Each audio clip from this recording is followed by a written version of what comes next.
Le passage d'aujourd'hui est Genèse chapitre 50, versets 12 à 21. Lisons ensemble. C'est ainsi que les fils de Jacob exécutèrent les ordres de leur père. Ils le transportèrent au pays de Canaan et l'enterrèrent dans la caverne du champ de Macpéla, qu'Abraham avait acheté d'Éphron, le Héthien, comme propriété sépulcrale, et qui est vis-à-vis de Mamré. Joseph, après avoir enterré son père, retourna en Égypte, avec ses frères et tous ceux qui étaient montés avec lui pour enterrer son père.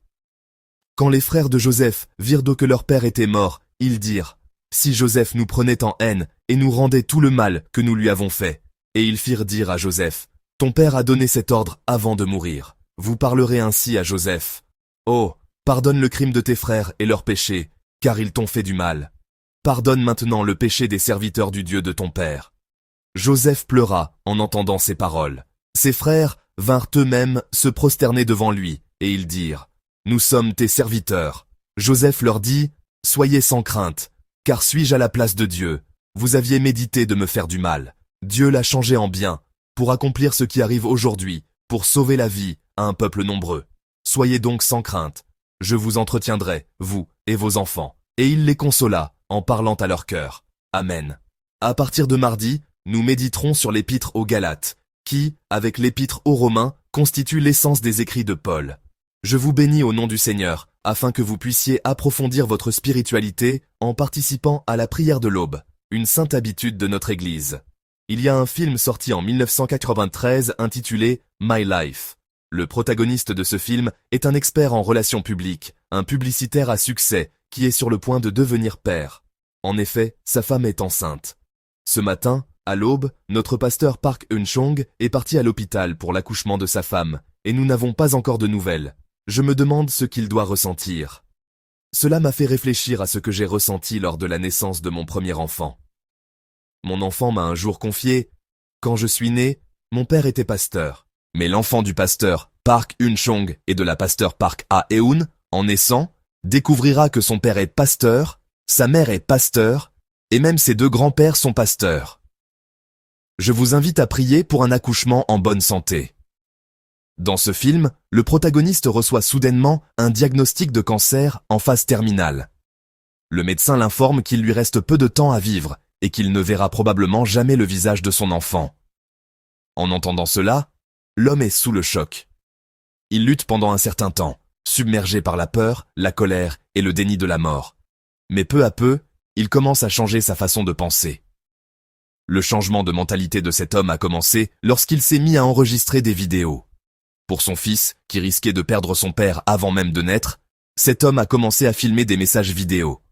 Dans ces vidéos, il lui apprenait à se raser, à conduire une voiture, et lui racontait l'histoire de leur famille. Mais une chose étonnante s'est produite. En réalisant ces vidéos pour son enfant à naître, c'est l'homme lui-même qui en a appris davantage sur la vie. Il a reconsidéré sa relation avec ses parents, dont il s'était éloigné, et s'est réconcilié notamment avec son père, avec qui il n'avait plus de contact depuis longtemps. C'est en se préparant à devenir père qu'il a enfin pu comprendre le sien. À la fin du film, l'homme a heureusement la chance de tenir son enfant dans ses bras, ne serait-ce qu'un instant. Et le film se termine ainsi. L'enfant reconnaît son père dans les vidéos et l'appelle « papa ». La crainte de cet homme était que son fils ne le reconnaisse pas. Il pensait qu'après sa mort, son fils ne saurait jamais qui il était. Mais les choses ne se sont pas passées ainsi. À travers les vidéos laissées derrière lui, l'enfant appelle son père et ressent son amour. J'ai intitulé le sermon d'aujourd'hui « Après avoir enterré son père ». Joseph a organisé les funérailles comme son père Jacob le lui avait demandé. Et le texte rapporte ce qui s'est passé après ses funérailles, c'est-à-dire après l'enterrement de son père. Les gens ont tendance à anticiper ce qui se passera après la mort d'un père, après ses funérailles. Par exemple, ils imaginent et prédisent comment se déroulera le partage de l'héritage ou la gestion des affaires familiales. Dans le passage d'aujourd'hui, les frères de Joseph ont ainsi prédit ce qui se passerait après les funérailles de leur père. Lisons ensemble le verset 15. Quand les frères de Joseph virent que leur père était mort, ils dirent « Si Joseph nous prenait en haine et nous rendait tout le mal que nous lui avons fait. » Amen. Après les funérailles de leur père Jacob, les frères de Joseph étaient inquiets. Leur inquiétude concernait la vengeance de Joseph, car ils se souvenaient du mal qu'il lui avait fait dans sa jeunesse. Ils pensaient que du vivant de leur père, Joseph s'était retenu par respect pour lui, mais que maintenant que leur père était mort, la situation avait changé. Auparavant, alors qu'ils étaient tous les frères aînés de Joseph, ils ne s'étaient pas comportés fraternellement envers lui, ni ne l'avaient de traiter comme leur cadet. Maintenant, les frères de Joseph craignent qu'il ne les traite pas comme ses frères. Car leur seul lien, leur père, avait disparu. La mort de leur père Jacob signifiait que ce lien, celui d'être les fils d'un même père, était maintenant rompu. Des frères de même père, mais de mères différentes, des frères agresseurs, qui avaient commis un acte malveillant, un souvenir qu'ils préféraient oublier, qui avait failli entraîner la mort, et un frère cadet, la victime, qui avait surmonté cette menace pour devenir l'homme le plus puissant du monde. Dans un tel contexte, l'inquiétude des frères semble tout à fait naturelle, comme une formule régissant la vie dans ce monde. La plupart d'entre nous pensons de cette manière dans de telles situations. Nous croyons qu'un événement en entraîne naturellement un autre. Le père est mort, donc la vengeance va commencer. C'est la façon de penser des hommes. La victime se vengera et l'agresseur devra payer le prix de cette vengeance. La pensée humaine est ainsi stéréotypée et prévisible. J'aimerais maintenant évoquer une autre histoire. Dans la Genèse, il y a une autre personne qui pense exactement de la même manière, avec la même structure et dans le même contexte que les frères de Joseph. Que se passera-t-il à la mort du père? Que fera-t-il à la mort du père? Vous en souvenez-vous? C'est Ésaü. Lisons ensemble Genèse chapitre 27, verset 41. Ésaü conçut de la haine contre Jacob, à cause de la bénédiction dont son père l'avait béni. Et Ésaü disait en son cœur, « Les jours du deuil de mon père vont approcher, et je tuerai Jacob, mon frère. Amen. » La pensée d'Ésaü est la suivante. Les jours du deuil de mon père, Isaac approche. Alors quand mon père sera mort, je tuerai Jacob. Je me vengerai de Jacob après les funérailles de mon père. C'est le même schéma de pensée que celui des frères de Joseph, après la mort de leur père Jacob. Notre père est mort, donc il y aura vengeance contre nous. Telle est la pensée des frères de Joseph. Ésaü, de son côté, mais avec la même logique, pense « Mon père va mourir, donc je vais me venger. » Ils anticipent que la mort de leur père entraînera de tels événements. C'est ainsi que les hommes anticipent parfois les choses, en voyant les événements du monde comme une sorte de formule. Mais ces deux événements ont un autre point commun. L'avez-vous trouvé? C'est que dans les deux cas, les choses ne se sont pas déroulées comme prévu. Ni le plan d'Ésaü de se venger de son frère à la mort de son père, ni la prédiction des frères de Joseph que leurs frères se vengeraient d'eux à la mort de leur père ne se sont réalisées. Jacob n'a pas été tué par Ésaü, et les frères de Joseph n'ont pas subi ce qu'ils craignaient. Jacob et Ésaü ont enterré leur père Isaac en paix, et Joseph n'avait aucune intention de se venger de ses frères. Mes amis, pourquoi cela s'est-il produit? Pourquoi, après la mort du père, rien de tout cela ne s'est-il produit, contrairement aux prédictions et aux plans des hommes? C'est parce que l'histoire ne se déroule pas toujours selon des formules ou des lois. Pour être plus précis, c'est parce que l'histoire se déroule selon la volonté de Dieu. L'histoire se déroule toujours selon la volonté de Dieu. Ne l'oubliez pas. C'est le thème central de tout le livre de la Genèse. Confessons-le ensemble de nos lèvres. L'histoire se déroule selon la volonté de Dieu. Les hommes pensent qu'un événement en entraîne naturellement un autre, comme une formule. Mais ce n'est pas le cas. Ceux qui vivent avec cette mentalité oublient toujours l'essentiel. Ce qu'ils oublient, c'est Dieu qui régit l'histoire. En pensant en termes de formules, ils élaborent des plans futiles, et en faisant des prédictions basées sur des lois humaines, ils se font des soucis inutiles. Voilà ce qui arrive quand on oublie le Dieu qui dirige l'histoire. On tombe dans des inquiétudes vaines. L'histoire s'est toujours déroulée selon la volonté de Dieu. Il n'y a pas un seul jour d'exception. Non, pas même une minute ou une seconde d'interruption. L'histoire s'est toujours déroulée ainsi, selon la volonté de Dieu.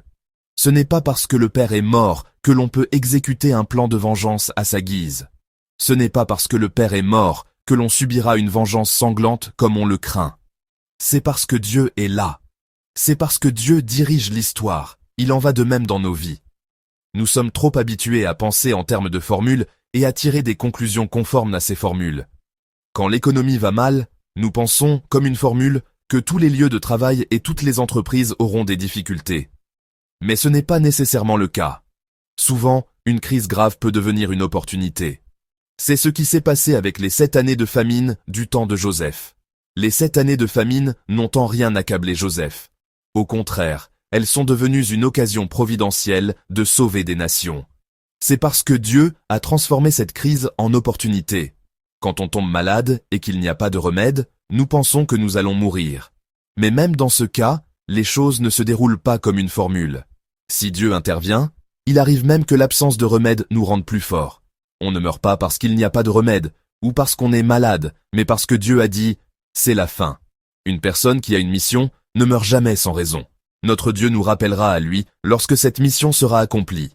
Ainsi, ce monde ne fonctionne pas selon des formules ou des lois humaines. Il fonctionne comme Dieu le guide, comme Dieu le dirige. Être vendu comme esclave ne signifie pas que la vie est finie. Être jeté en prison ne signifie pas que toute une vie est ruinée. Dans notre passage, Joseph le confesse très bien. Lisons ensemble les versets 19 à 21. Joseph leur dit « Soyez sans crainte, car suis-je à la place de Dieu. Vous aviez médité de me faire du mal.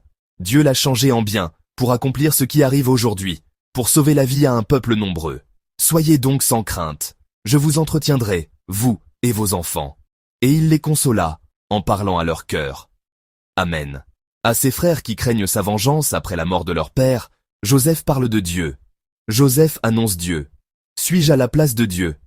Il déclare qu'il ne se mettra pas à la place de Dieu, le maître de l'histoire. Et il présente ce maître de l'histoire ainsi.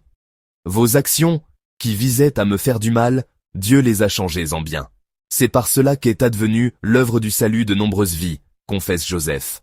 Dans la confession de Joseph, Dieu apparaît comme le sujet. Dieu est présenté comme le sujet, l'acteur qui meut cette histoire. Comment l'histoire se déroule-t-elle? Elle ne se déroule pas selon les intentions de ceux qui veulent faire du mal. L'histoire se déroule selon la volonté de Dieu, qui veut sauver des vies. À ses frères qui évoquent ainsi la formule habituelle de la vengeance humaine, Joseph révèle l'œuvre de vie que seul Dieu accomplit. Cette œuvre de vie est orientée vers la consolation. Relisons ensemble le verset 21. « Soyez donc sans crainte, je vous entretiendrai, vous et vos enfants. » Et il les consola en parlant à leur cœur. Amen. Joseph ne se contente pas de déclarer qu'il ne se vengera pas. Il va jusqu'à se proposer comme protecteur de ses frères et de leurs enfants. Il parle de protection, non de représailles. Il parle de bénédiction, non de malédiction. C'est là que les hommes sont déconcertés. Parce que l'histoire ne se déroule pas selon la manière qu'ils avaient imaginée. La manière de ce monde, c'est de se venger quand on a le pouvoir. On pense qu'il faut rendre l'appareil pour ce qu'on a subi, voire plus encore. On va même jusqu'à dire que c'est la justice. Le père est mort, donc le temps de la vengeance est venu. Puisqu'ils ont vendu Joseph comme esclave, ils pensent que c'est maintenant à leur tour de devenir esclaves. Telle est la formule des hommes, la manière dont ce monde fonctionne. Mais Dieu n'agit pas ainsi. Et le peuple de Dieu n'agit pas ainsi non plus. Le peuple de Dieu est celui qui croit en l'œuvre de Dieu. Ce sont donc des gens qui regardent toutes les situations avec le cœur de Dieu, afin que Dieu puisse agir. Joseph aussi regarde ce moment avec le cœur de Dieu. Ce cœur se manifeste dans la manière dont il console ses frères. Cela non plus ne correspond pas aux formules du monde. Dans aucune des formules du monde, il n'existe de loi où la victime console l'agresseur. Il n'y a pas de victime qui console ceux qui l'ont vendu comme esclave, ceux qui ont si cruellement détruit sa vie. Une telle formule n'existe pas dans le monde. Mais dans le royaume de Dieu, le royaume où Dieu agit, le royaume où Dieu est le sujet, de telles choses se produisent. La victime console l'agresseur. Et ce n'est pas une consolation ordinaire. La seconde moitié du verset 21 rapporte « Il les consola en parlant à leur cœur ». Le texte hébreu dit littéralement « Il a parlé à leur cœur ». Ce n'est pas la manière dont une victime devenue puissante s'adresse à ses agresseurs qui lui ont fait un tort immense. Dans le monde, selon les formules du monde, un tel cas n'existe pas. Pourtant, c'est ainsi que Joseph parle à ses frères. Avec tendresse. Joseph est à ce moment-là l'homme le plus puissant du monde. Il détient un pouvoir immense. Et cet homme puissant console avec tendresse ses frères qui l'ont vendu comme esclaves. Il leur parle avec sincérité, à leur cœur. Telle est la formule du royaume de Dieu, la loi du royaume de Dieu, qui est différente des formules de ce monde. Chers frères et sœurs, après la mort du Père, des événements totalement contraires aux attentes des hommes se sont produits. Les hommes s'attendaient à ce que la victime se venge. Mais au lieu de cela, la victime est devenue un consolateur. La victime a consolé ses agresseurs. Cela signifie que ce monde ne fonctionne pas simplement selon ses lois et ses formules. Ce monde, hier comme aujourd'hui, est mu par Dieu. C'est pourquoi Une œuvre de vie et de consolation est apparue, et non une œuvre de vengeance. Dieu désire maintenant que de telles choses se manifestent aussi à travers nous. Dans ce monde où les victimes ont tendance à se venger, Dieu veut que nous devenions des instruments de sa consolation. Dans ce monde qui dit qu'une victime peut se venger mais ne peut pas devenir un consolateur, montrons par notre vie que c'est possible, que même une victime peut consoler son agresseur. Alors que nous commençons cette nouvelle semaine, dans ce monde où règne la vengeance et la loi du plus fort, je vous bénis au nom du Seigneur. N'utilisons pas la force et la puissance que le Seigneur nous donne pour nous venger et assouvir notre rancœur, mais utilisons-les pour consoler et embrasser le monde. Avec cet amour, surprenons le monde. Avec cette puissance, transformons le monde. Transformons nos lieux de travail et nos foyers avec cette puissance et cette force. Je vous bénis au nom du Seigneur pour que cette semaine, vous puissiez vivre en répandant le parfum du Christ autour de vous. Prenons un moment pour prier ensemble en méditant sur la parole qui nous a été donnée. Demandons à Dieu que cette semaine, nous vivions selon son œuvre, qui cherche à tout prix à sauver et à consoler, et non selon la manière de ce monde qui engendre la vengeance et les représailles. Demandons-lui de nous permettre de vivre une vie où la victime devient un consolateur. Prions ensemble. Seigneur, Dieu d'amour, merci de nous montrer que ce monde ne fonctionne pas nécessairement selon les pensées des hommes, ni selon les formules ou les lois du monde. Celui qui gouverne ce monde, celui qui le dirige, c'est toi seul, ô Dieu. Fais que nous vivions selon la loi de ton royaume, cette loi où la victime devient un consolateur pour transmettre la vie et le salut. Fais que nous vivions en proclamant cette loi et en l'établissant sur cette terre. Merci. Nous prions au nom de notre Seigneur Jésus-Christ. Amen.